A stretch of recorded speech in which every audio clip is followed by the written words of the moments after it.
So we're staying in our workset best practices, and what we're going to look at now are tips and tricks for creating the worksets in our workset related project in Revit Structure. First thing we need to think about are the worksets and the design team. One of the first things I would do as a BIM leader or a project manager or a CAD manager is assign one person to create your worksets. The reason I say that is if you've got everybody creating their own worksets all over the project and synchronizing those to the central model, you're going to end up with a very scattergun effect. And when that data is scattered like that, it can cause problems with too much data trying to be uploaded to the central model at one time, too much data that is not controlled. If you've got one person, like a worksets manager or a worksets technician, worksets leader, whatever you want to call them, they can have lots of different titles. They are the one responsible for that. So you go to them, you have a dialogue with them if you need a new workset on the project. What you'll also do is create your project team to work with this new way of working with the building model. So what you do there is you'd go up to your application menu and you'd have some sort of standard setup where if you go into options, each user has an assigned username. So that might be something like Worksets Manager if they're the Worksets Manager, or Architectural Technician. So you might have Architect 1, Architect 2, and so on. So make sure the usernames are appropriate, because then when the local files are created, you can manage that within the constraints of that particular part of the project. So I'll just OK that now. Also as well, people like architects, they do a lot of the work directly without needing extra users until later on. People like interns or draftspeople to create those working drawings in the later parts of the project. So create your project team structure to correspond with what you're doing at the time.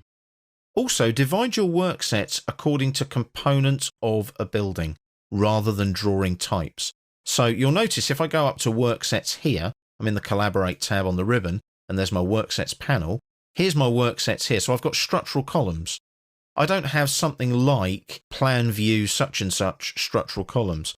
You don't relate your worksets to drawing types. Relate them to components and elements.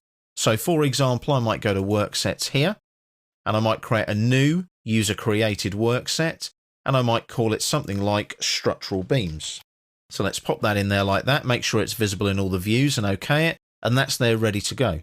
So if I click on OK now, do I want to make it the active workset? No, not at the moment, but it's there ready for me to add the elements to the workset should I need to. And that's the whole idea.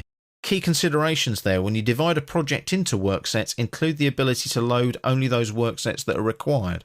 So if I'm working on structural beams, that allows me just to work on beams, rather than have a workset, structural beams and columns. I might need to distinguish between the two. Bear in mind as well, as the project progresses, you can add more worksets, but you do that through your workset manager, that one person that creates the worksets. Communication with your design team is imperative.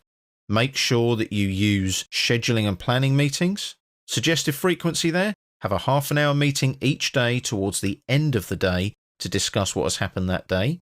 And then every Monday, have a Monday morning meeting to discuss everything that happened the previous week and what has actually fallen over into this week as well. You might have work the previous week that needed to be done, but it hasn't got done for various reasons, and it rolls over into the following week. Make sure that everybody knows exactly which part of the model they are responsible for.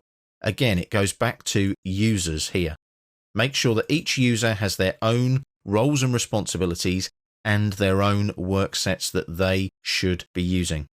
File sharing should be a tool that is used within the workflow of the project. It should not be disruptive. So make sure that your local files are all named to an appropriate file naming philosophy so that file sharing works. Also, when you're creating new worksets, let's go back here, a multi-floor building does not need to have a workset for each floor. I can add elements to structural beams and structural columns there that are on different levels of the project. Remember, worksets are not level specific.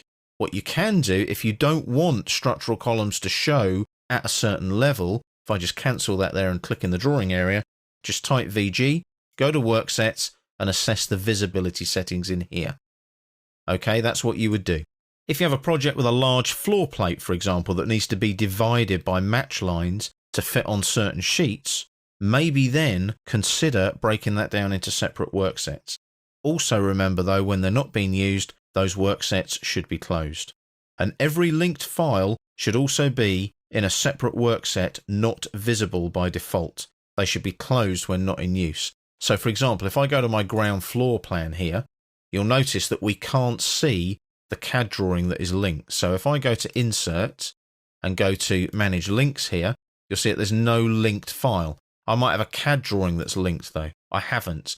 But make sure that they are invisible, because again, that's another thing that takes up memory and can slow the opening and saving of files.